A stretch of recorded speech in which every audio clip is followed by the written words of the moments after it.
So in this question here, I've got three integers a, b and c with the same prime factors.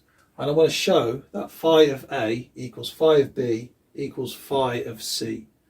Now this phi of a, this is Eulers Totient function. And this tells us the number of integers up to a which are relatively prime to this. So for example, if we look at phi of 9, the relatively prime integers to 9 are 1, 2, 4, 5, 7 and 8. So there are 6 integers of that nature. So therefore phi of 9 equals 6. Now there is a formula for this phi function. So phi of n, that equals n times the product of the prime divisors of n. And what we do is we do p minus 1 over p and multiply along all those prime divisors. So therefore 9 has only one prime divisor, which is 3. So therefore phi of 9 using this formula is 9 times, well there's only 3, so therefore we do 3 minus 1 over 3 and multiply that by the 9. So therefore we've got 9 times 2/3, which equals 6. Hence how we got phi of 9 equals 6. So we want to show this for these three different situations. Now a, b and c are integers with the same prime factors. So therefore the primes that divide a, so the primes that divide a also are the primes that divide b and also divide c.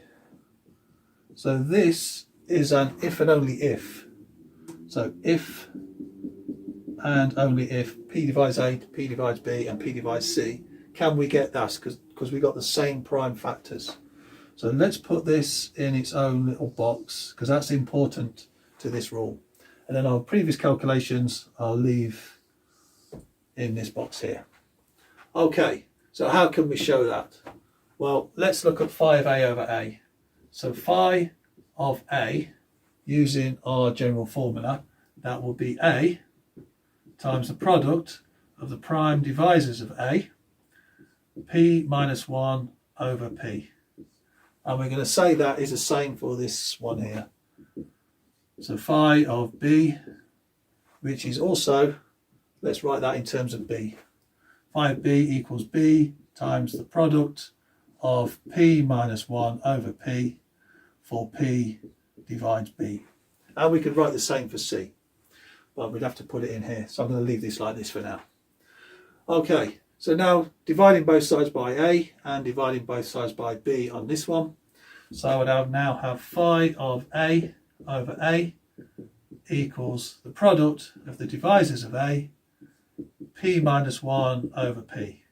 And then phi of b, which I'm going to leave as it is, and then divide both sides by b.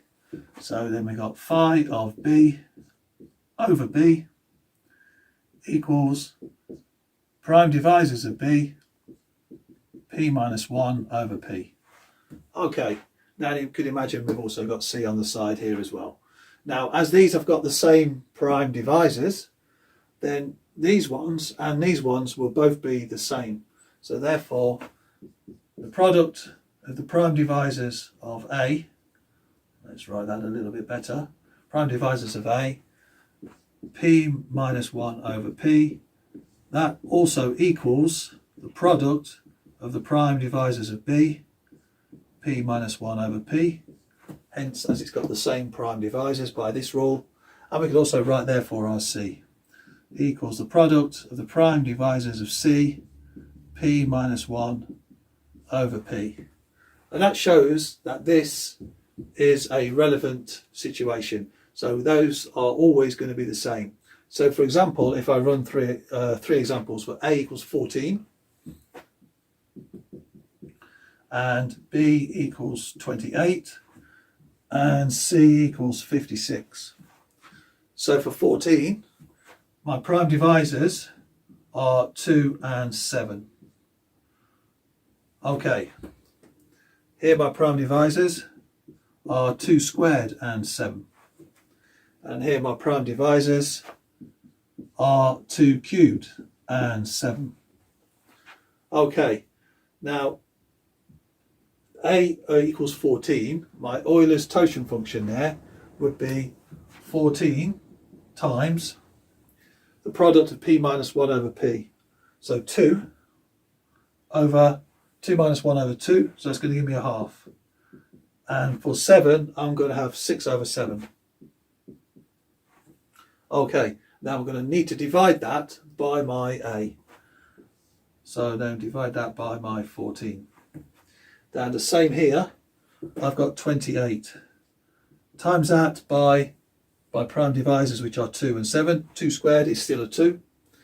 So I've got a half times 6 over 7, as this is going to be the same for both sides.